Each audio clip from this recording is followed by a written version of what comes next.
The funny thing is that sewing and has such a, I mean,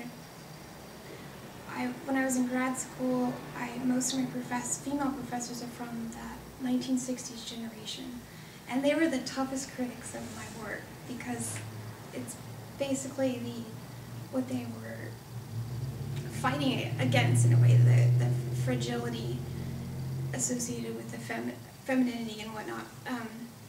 So I was weary of taking on the sewing women's work, associating that with mine.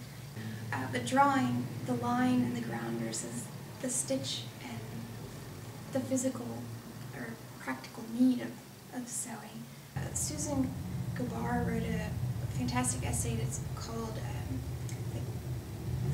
The Blank Page in Female Creativity. It talks about kind of, I don't know if you've ever heard the story of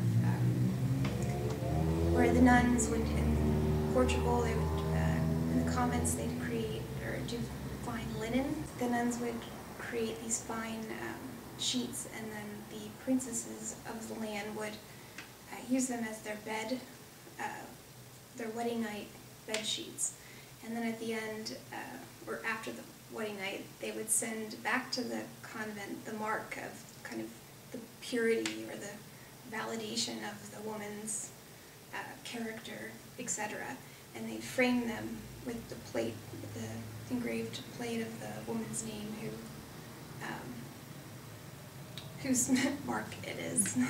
And she was taking that into, there's one framed piece, a blank sheet, and there's no name written beneath it, and it takes kind of the idea of the power of the resistance of the mark versus kind of the history of the man, the seminal ink, the phallic shape of the pen, defining the female white paper and giving